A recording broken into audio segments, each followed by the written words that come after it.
The fear of the unknown is a fear that almost every personality type experiences in one way or another. Yet, when it comes to that unknown, being the uncertainty humans hold in regards to what lies on the other side, some people find the idea of crossing over absolutely distressing. For the philosophical INFJ, however, that expected fear doesn't quite affect them the way it does for others. Welcome back, psychos. Before we get into it, we'd love it if you liked and subscribed to our channel, as well as to click the post notification bell so you never miss a video. Alright, let's get right into it, starting with number 1.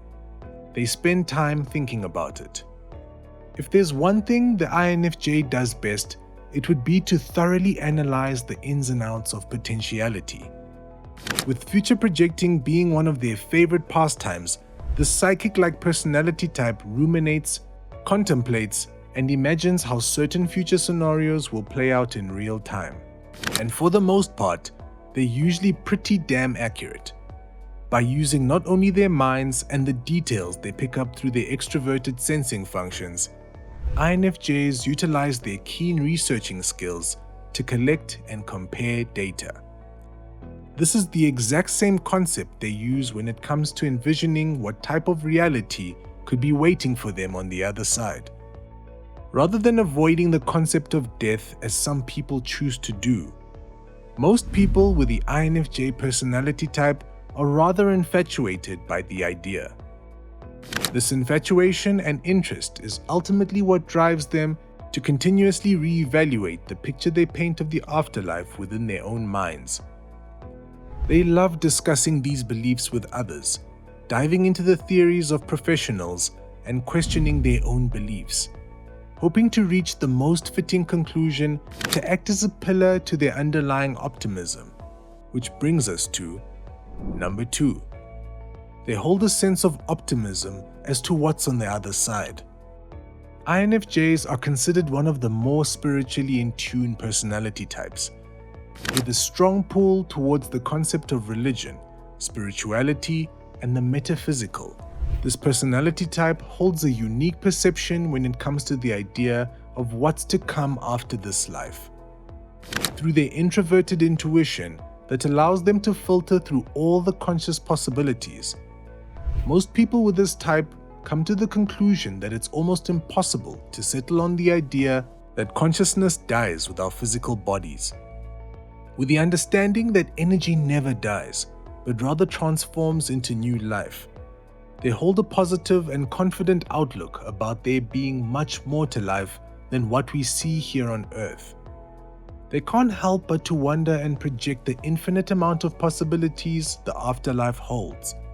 And with so many religions deeming the human body as nothing but a vessel to learn the lessons provided in this physical classroom called Earth, most INFJs can't help but to think how wonderful it is to experience their consciousness free from their so-called meat suit, especially once their bodies can't do what they used to.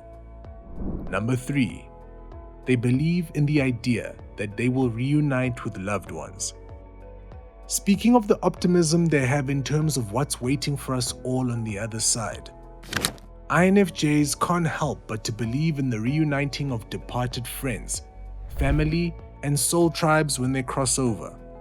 With such an affinity to the metaphysical, most INFJs believe in the concept of mediumship and psychic abilities that allow some people access to loved ones on the other side. In fact, most people of the INFJ type have probably found themselves going down the rabbit hole of this exact concept at one point in their lives. A rabbit hole that ultimately instilled their faith that the ones we've lost here on Earth are only merely a dimension away. Of course, in moments of mourning and grieving, this concept only seems unfair and can even be difficult to remain devoted to. However, when it comes to evaluating what they think about the idea of when their own time comes to depart this plane of existence, the concept of being greeted by those who are so dearly missed makes the idea almost exciting in the least morbid way possible. Number 4. They fear others' deaths more than their own. Despite the INFJ's hopeful ideology surrounding being reunited with passed-on loved ones, there's still a fear surrounding the concept of death that INFJs can never get away from. Speaking of grieving a loss, INFJs can actually find themselves experiencing bouts of severe anxiety when it comes to the idea that their loved ones have the potential to cross over before them, while others may take more of an ignorance is bliss route to this idea, refusing to get into their heads about it all. Sometimes this ruminating personality type has no choice. Intrusive thoughts can come tumbling in despite everyone they cherish proving to be happy and healthy. So while they can easily understand that death may not be something to fear, the concept of living the rest of this life without someone important to them gives them a sense of unease that can become a serious issue and a source of anxiety. Number 5. If death weren't a part of life, things would get tiresome. Through their analysis process in regards to the concept of dying, INFJs always have to think about the hypothetical consideration of what life would be like without the very thing people fear most.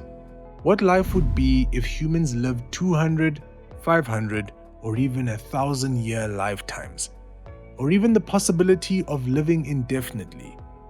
What would happen if the human body was invincible against disease and aging? What if we had the choice to leave this plane of existence when we chose to? Within the constraints of INFJ imagination, everything goes. And with that, they can easily calculate just how much more difficult this life would be if it didn't have an ending. The lack of motivation, love, and appreciation that would come with the idea that time doesn't run out. Just how mundane everything would be and how easily it would be to procrastinate trying new things. After diving down this series of thoughts, the idea that life runs out ends up being quite a relief. Number 6. They see birth and death as two sides of the same coin. The idea of creating and birthing a new life into this world is not only fascinating, but would probably be deemed impossible if humans haven't witnessed it time and time again. And just like everyone else, INFJs see birth as one of the most incredible gifts and abilities of the human race. However, when it comes to death, not everyone has the same idea. While the idea of death is usually met with sadness and fear, INFJs view it through more of a philosophical lens, with the idea that if birth is such a beautiful gift, that death might just be the same. In fact, just as departing from this earth comes with its own uncertainties and mental challenges, being brought into this world actually seems much more scary. Despite the excitement that comes with welcoming a new soul onto this earth, it can be hard to believe that a precious untainted spirit will eventually learn all the difficult lessons this planet has to offer. On the flip side, leaving this earthly realm in a way frees you from all the harshness of this world, which comes with a sense of beauty of its own. And lastly, number 7, they know they must have come from somewhere other than Earth. With such a deep sense of feeling like an outcast since the time they were small, the INFJ personality type can't help but to feel as if they were sent here to play human only for a short while. Rooted in a feeling of unfamiliarity and discomfort, the human experience through the lens of an INFJ is known to be rather difficult. In fact, some people with this personality type even claim to hold a deep longing to go home, a home that doesn't exist here on Earth. And with that concept, the reassurance that this existence is only temporary can actually put their worries of not fitting in at ease. They take comfort in the belief that the 3D dimension here on Earth is only a small piece of a vast puzzle that we don't even have the consciousness or technology to grasp, and that within this ginormous interconnection of existences, universes, dimensions, and realities, there is probably a place for them in which they feel much more at home. Well, psychos, that's it for today. So, do you fear the thought of death as an INFJ? If so, let us know in the comments below. Also, make sure to leave us a like, share with your friends, and also subscribe to our channel so that you never miss a video.